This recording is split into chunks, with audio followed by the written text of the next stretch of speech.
All right, so we're back on track. Turn this down a bit. Keep it up. All right, we're back on track. If you're just coming in, welcome. My name is Oliver. If you haven't met me yet, through my lives. Truth, I set off on 4 books about October, I think 13th or something like that. I don't remember, 18th or something. And this thing turned into like just a non-stop reading journey. I didn't plan on being on lives this long. It just kind of took a course of its own. You just kind of motivate me to keep doing this thing. And I've actually gotten better, so I'm not trying to give up on it. Can everybody hear me clear? We're coming into a new year. Nothing's really going to change on my end, the things that I want to do, but I think I'm going to do what I was already doing, but just take it a little bit more serious. I take it serious now, but my goal for next year, starting now, not even next year, but we're starting off with The Alchemist on the January 1st. I have a book club. If you want to be a part of it, you can send me your email at oliverspeaks1@gmail.com. Within the book club, we're going to be reading The Alchemist. Goal will be now to read 100 books in 2023. So I don't even want to estimate how many books I would have to read a month or what I'm going to do. The goal will be to just read 100. Now, if I end up reading 30 or 20 or 10 or 50, it's still a win. It's still a full win. So the goal is 100. Yeah, that's like my, that's saying, hey, I'm going to read 100 books, but I think I can do it. Will I do it? I don't know. But just the fact of the matter that I'm going to take that on, and if I end up reading more than just a handful of books, it's a win. If I read 1 book next year, it's a win. But the goal is 100. We're going to read 100 books next year. Starting now, because I'm practicing now, but January 1st will be the first book I count, and that'll be The Alchemist. That's the book I chose to read for the first one, and I'm just going to go through many books that people sent me. I'm going to try to, even if I don't like them, I'm going to try to read them. I got about 100 books now, I would say.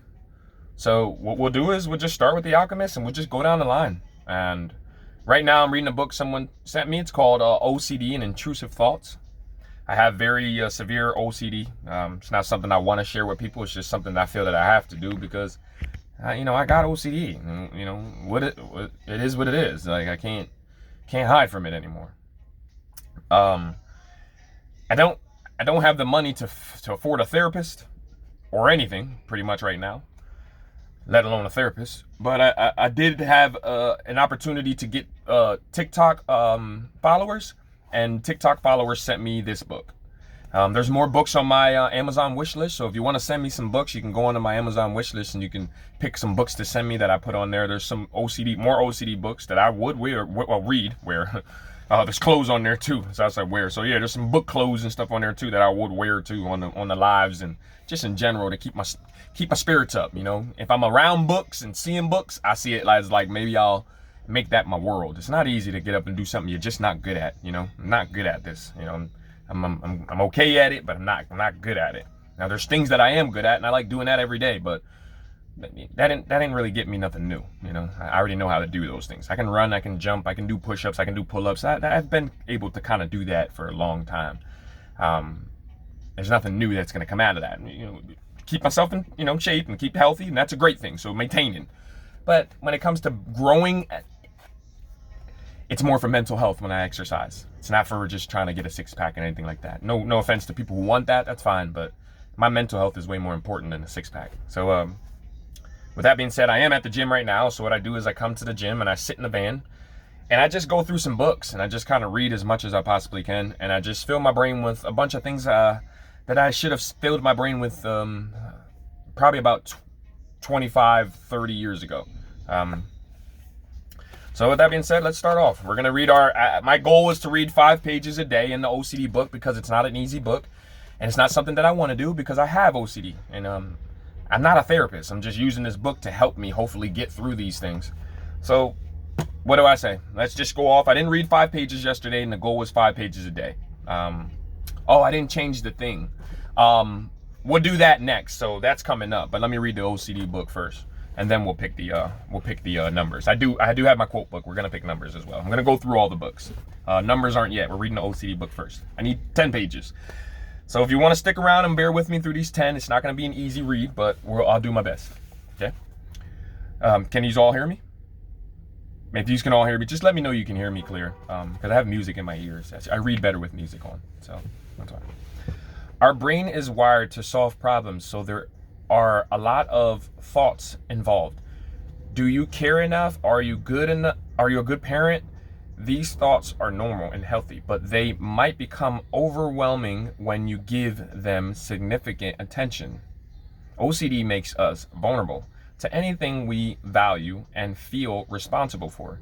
It's a mess when we mix anxiety and problem solving and added parenting responsibilities. For Jenna, dealing with OCD as a new parent was tough because the stakes were incredibly high and your child's safety is paramount. The exposure for Jenna was to check if her son was there, and she had to resist the rituals. Internally, you believe that you will fail as a parent if you don't stick to your rituals and keep checking. The worse her symptoms got, the more intense her need for recovery became. She realized that sleep deprivation and anxiety coupled with her compulsions could cause her to run away or commit suicide. Oh man, what the freak.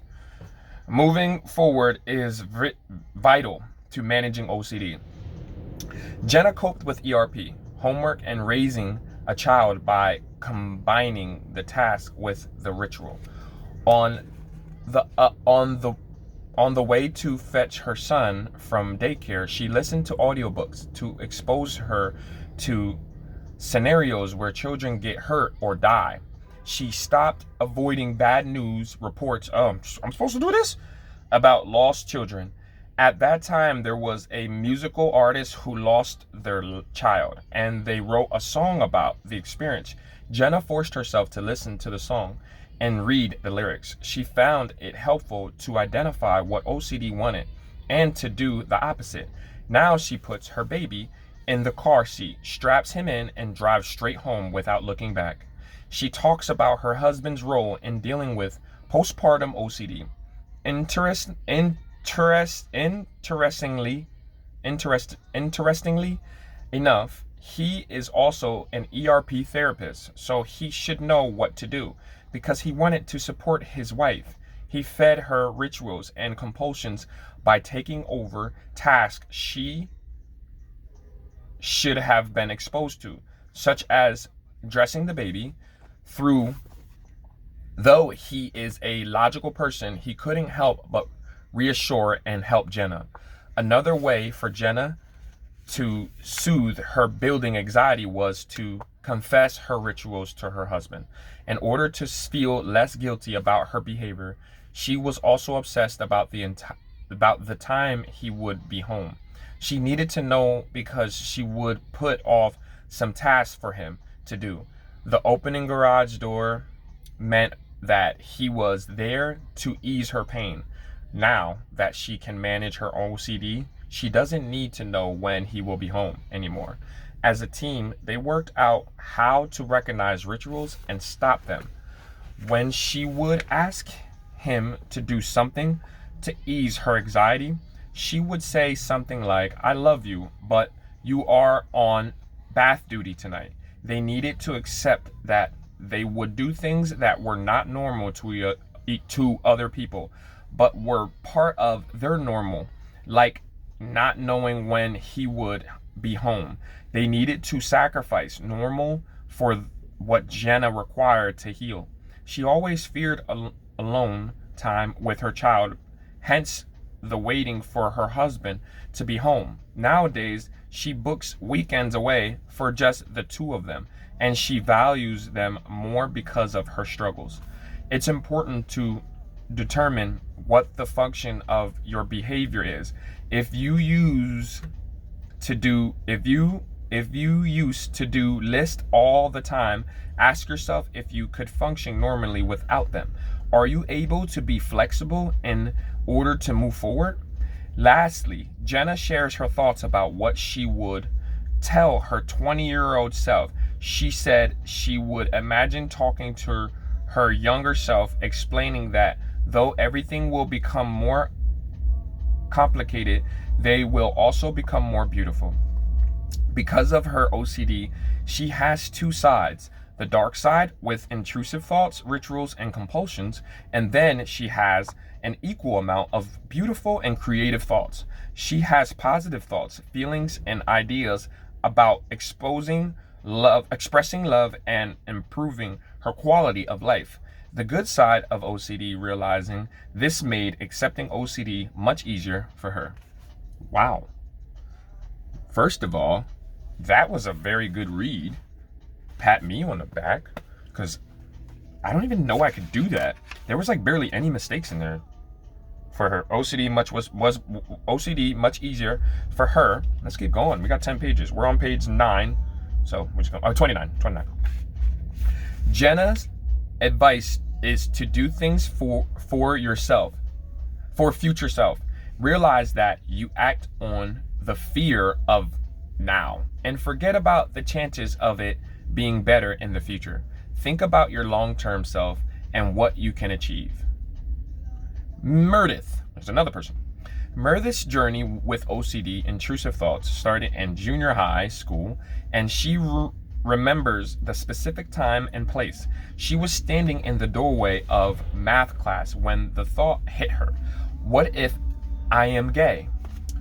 Sorry if I don't know if I'm supposed to say that. What if I am the G word? That thought stuck in her mind, and it kept growing and growing, flowing into anxiety and uncertainty. During that time, her compulsions for reassurance started. What would people think if she was the G word? She remembers how she would ask her mom, what if I am the G word? And her mom would ask, well, are you? Her answer was always no, but she kept on seeking reassurance, though she knew they would deal with it if it were true. Meredith's anxiety increased with every repetitive thought. Her first significant knockdown was when her psychiatrist told her at the age of 17 that there was nothing he could do for her and that she simply had to live with her condition. Eventually, they put Meredith on medication that made a big difference in her life. Her repetitive thinking and anxiety decreased, and she felt a lot better. The problem was that there was less awareness about OCD at the time, and specialist treatment was especially difficult to find. Meredith's anxiety stayed with her throughout high school and college. Though it was mostly kept under control, like many, she tried to avoid it. Meredith laughingly admits that she had a fantastic yet rough 20s, where drinking, blacking out, and starting a cycle again was normal for her. This common coping mechanism gave temporary relief for anxiety, but then the self-loathing started. This sounds like me. She found reassurance in drinking and a sense of control with an eating disorder. I didn't have an eating disorder, but I definitely had a drinking disorder. Luckily, in her 30s, Meredith found some balance in her marriage and in motherhood. After having a child, she quit drinking, was in control with therapy and medication, and everything was great. She reminisces about the COVID-19 pandemic. Oh, this was not that long ago, which was a blissful time in her life because it was when her family spent lots of quality time together. But as the time went on, for a lack of something better to do, she started drinking somewhat during the lockdown. In November 2020, everything imploded and intrusive thoughts disrupted her peaceful life, and her head kept spinning around that thought. From November 2020 to the following spring, Meredith suffered from debilitating depression and had panic attacks at work. She couldn't get out of bed, and no one could understand what was happening to her. In May 2021, she couldn't cope anymore. And she found that her medication wasn't working. Therapy during the pandemic was problematic, and Murdoch found that nothing was helping her, even in the hospital. In and out of the hospital, she lost herself completely. The process was scary, and she felt over-medicated and overwhelmed. She was empty inside. Though Meredith was not okay and had to stay in the hospital, her husband stepped in and got her out. She sought reassurance from him and her son to a point where it was ruining her close relationships. In July, Meredith went to stay with her parents to protect her child from the constant questioning and confusing of thoughts. In August, her parents helped her reduce her medication, and she did ERP therapy and joined support groups. She also worked closely with her psychiatrist. Exposure took the form of writing down her thoughts in a notebook. Instead of sharing and seeking reassurance from others, her family understood that some tough love was required, and they stopped giving Meredith the reassurance she needed. Engaging in her behaviors was not helpful, and they realized that she pretty much went cold turkey. She became pretty emotional when she shares how her OCD nearly ruined her whole family. Meredith explains OCD accurately. When she says family support is just as important for someone with OCD as for someone of any other illness. Someone with cancer goes for treatment, accompanied by their loved ones.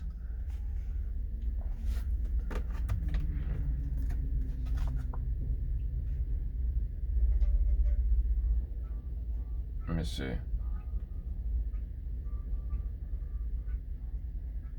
Sorry about that. Sometimes I gotta fix up my settings on my van.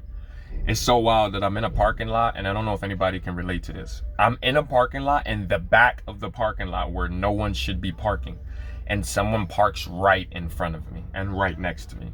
It's like, do I harness like a good energy or something? Like what? Like there's the gym is like, there's like 1,000 parking spots, and it's the day after Christmas, so there's only like 20 cars. Now, I'm just wondering. Now, it's okay because I mean, it is what it is. But I'm just wondering, like, what makes? Maybe we all feel the same about this spot. Here comes another one. I don't understand this. I'm in the back. Did someone hear my TikTok yesterday and like park in the back or something?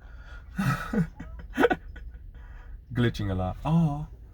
Oh, the service. Yeah. Let me see. Maybe I'll move because truth is, where I'm at, probably should just move. Hold on, let me make sure I know where I was at. I parked here because it usually has service, but I might move and then come back on because we're gonna finish this stuff. Meredith explained OCD. Okay, we'll start back on that part. But yeah, that was good.